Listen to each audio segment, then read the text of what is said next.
Following my father's funeral, a man who was a significant shareholder in our family, my brother-in-law, abruptly broached the topic of inheritance. The stocks and the $5 million nest egg were slated to be inherited by my wife, the eldest daughter, my sister, causing a stir among us. She was elated at the prospect of a windfall until the lawyer delivered unfortunate news. My brother-in-law, Greg Johnson, a 42-year-old office worker, did not have the right to claim any portion of the inheritance. In our family unit, comprising my wife, 2 children, and myself, my father, despite his 78 years, exuded vitality, still actively involved in his work. My older sister, a perpetual troublemaker, had always been a source of concern for our parents. Now in her middle age, she led a carefree life without employment. I harbored no fondness for her and maintained my distance. As my sister approached 50, she surprised us by introducing Aaron Corner, her significantly younger and handsome suitor. However, his demeanor lacked sincerity, and his eyes betrayed a troubling aura, making it challenging for me to warm up to him. Asserting her entitlement, my sister demanded our father finance her wedding. She swiftly depleted the funds and shamelessly sought more, leaving our father perplexed and troubled by her audacious behavior. "I'll inherit it all someday anyway, so what's the fuss?" she declared callously, oblivious to the strain she placed on our family bonds. Watching her selfish antics with disdain, I braced myself. Barely a year after her wedding, news of my father's collapse while playing golf shattered us. He passed away a few days later, leaving us devastated by his sudden departure. Consumed by greed, I was shocked by the news of my father's passing, a sentiment echoed by his friends who flooded us with messages. However, I had no time to mourn. There was much to be done. Assuming the responsibility in place of my distraught mother, I began preparations for the funeral. Despite her shaken state, I provided steadfast support. True to form, my sister offered no help and went out. The funeral eventually concluded, and exhausted, my mother and I finally had a moment to rest. The next day, a lawyer visited our home to discuss the inheritance outlined in my father's will. While my mother and I were already aware of its contents, my sister and brother-in-law, previously oblivious, suddenly interrupted with a shocking claim. They asserted that the stocks and $5 million inheritance should go to my wife, the eldest daughter, and warned against taking it without permission. Stunned, my mother and I were speechless. My brother-in-law, seemingly elated about joining the elite, was far from sorrowful over my father's death. However, the lawyer surprised everyone by declaring that my brother-in-law did not have the right to inherit. In response, my sister and her husband displayed expressions of disbelief, claiming there must be some mistake. The lawyer calmly revealed the truth. My sister and I were not related by blood, and her father was different from mine. This revelation left my sister furious and in disbelief. As she shook our mother's shoulders, demanding an explanation, our mother finally confessed that my sister was the child of her previous husband. This disclosure left my sister enraged, struggling to accept the reality she had not known. In a desperate attempt to salvage her claim to the inheritance, my sister argued that she should still have rights as the adopted child. Aaron, her husband, supported this notion, but our mother firmly denied any adoption. The siblings, now filled with disbelief, refused to accept the truth. My sister angrily vowed not to let me take all the inheritance, clinging to the belief that she was the eldest daughter, as proclaimed by our father. I bristled with anger at my sister's demand for more, countering, "After all the money Dad gave you, you still want more. You shut up. I'm his daughter. I have the right to inherit." Her outburst was met with agreement from my brother-in-law, who chimed in, "Exactly. It's natural to spend money for one's daughter." Feeling exasperated, I sighed inwardly. While spending on a typical daughter might not raise eyebrows, my sister's expenditures were for debt repayment and other dubious purposes. "Mrs. Gregg, what about this?" The lawyer, who had been silent until then, interjected. "Why don't we let Brooke see the will?" My sister's panicked response, "What will?" "I don't know about any will," revealed her own negligence. Our father intended to discuss and decide the will's contents with us. He had asked our family to be present, but my sister, as usual, took it lightly and went out with friends. I pointed out, earning a stern glare from my brother-in-law. "What are you thinking? Skipping something so important?" he admonished her. In response to the lawyer's question, they hesitantly agreed to hear it out. As the lawyer unveiled my father's will, it explicitly stated the transfer of property to my mother and me. It also elucidated why my sister was not adopted. Initially, my father had considered it. However, her lifelong animosity towards me, her half-brother, and her reckless spending disappointed him, as detailed in the document. Realizing she had no claim to the inheritance, my sister was visibly shocked. "Damn it. What are you going to do about this?" My brother-in-law's sudden change of attitude left my mother and sister speechless. I had always harbored suspicions about his money-grubbing behavior. "Don't come back until you get the money," he snapped, shoving my sister aside before leaving the room in silence. With a face flushed with anger, my sister continued to vent. "Mom, why didn't you ask to have me adopted? It's unfair that only Mom gets the inheritance. I had every right to claim my share, but you didn't stand up for it. And that's why we're in this mess." My sister sobbed, her tears streaming as my bewildered mother watched her emotional outburst. "This is unfair. This is stingy," she cried out, her words bordering on hysteria. While appalled by her behavior, I remained composed, accustomed to such dramatics from her.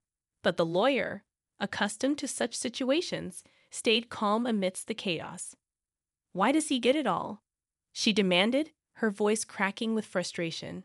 "Because I am Dad's biological son," I stated plainly, bracing myself for her inevitable backlash.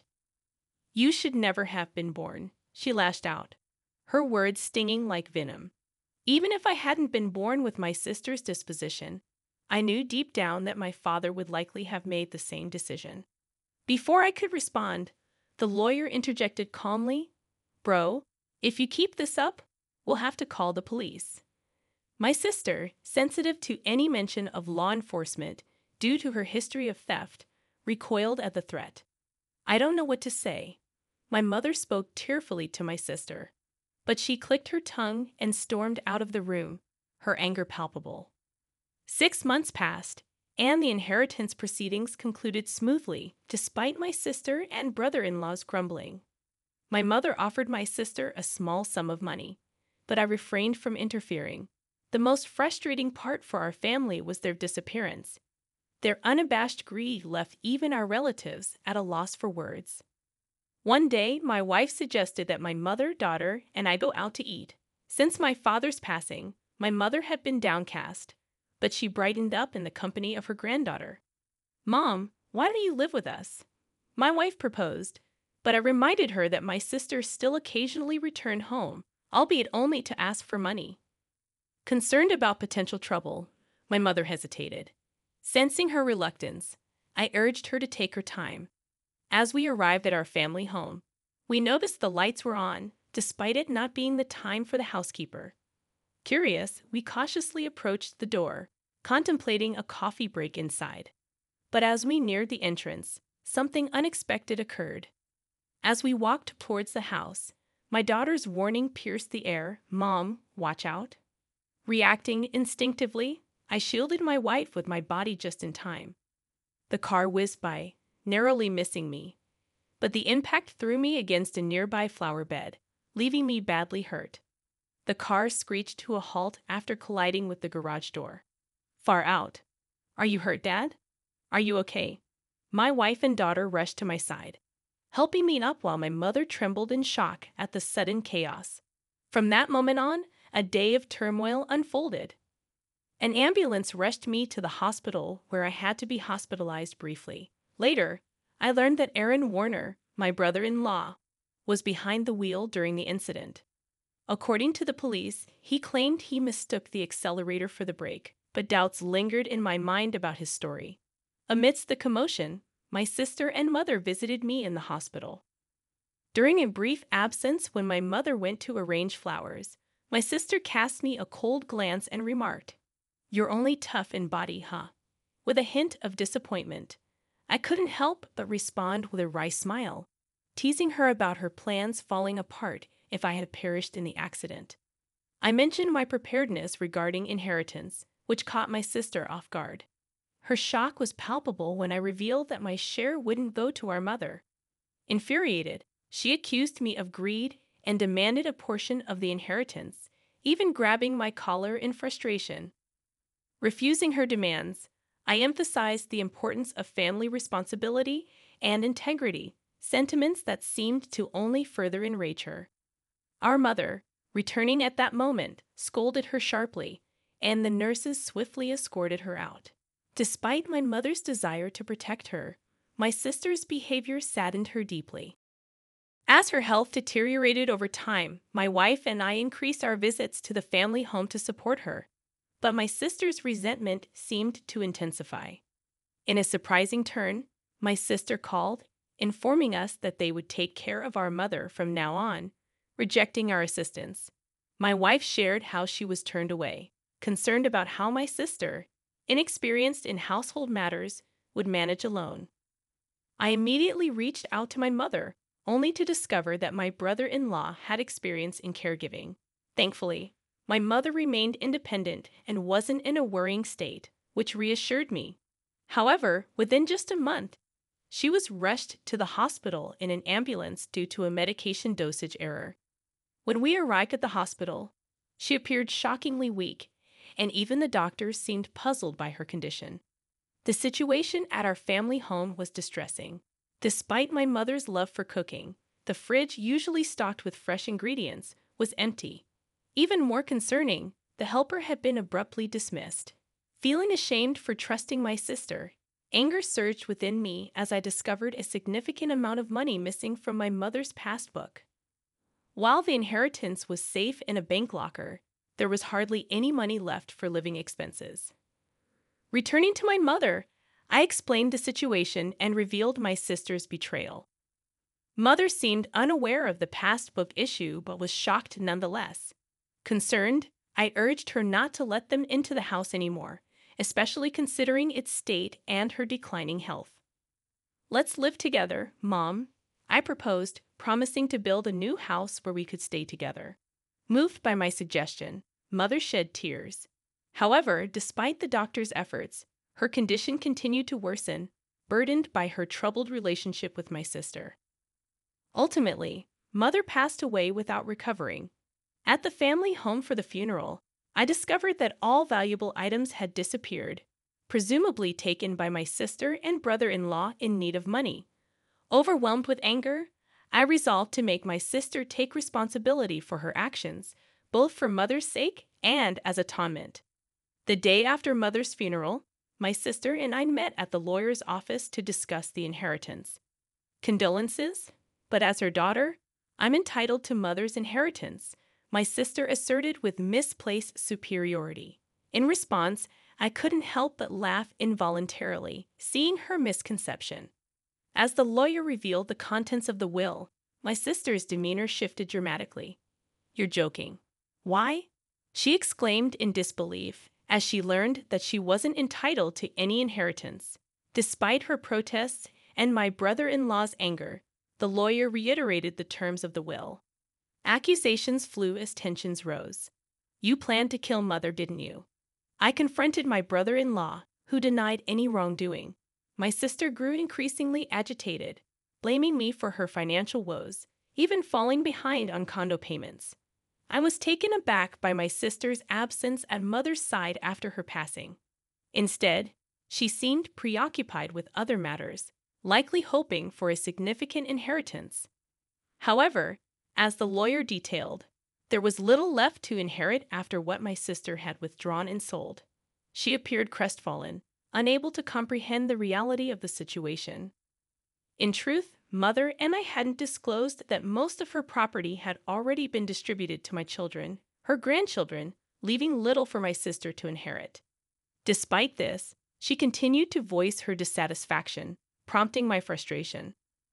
I couldn't help but feel resentment toward my sister, who had benefited from both our father's and mother's financial support without contributing much in return.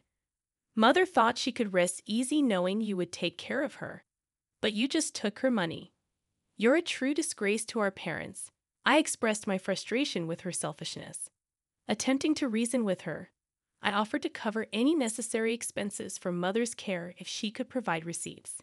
However, she admitted to discarding them, unable to substantiate her claims.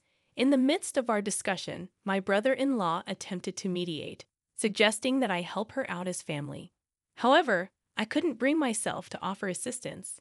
The wounds from years of hurt inflicted by my sister ran deep, and I couldn't ignore the bitterness I felt.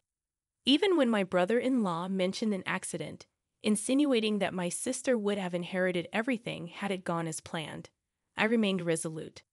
His inadvertent confession, captured by the lawyer's recorder, served as evidence against them both. Despite my sister's tears and attempts to deflect blame, my brother-in-law faced legal repercussions for his actions.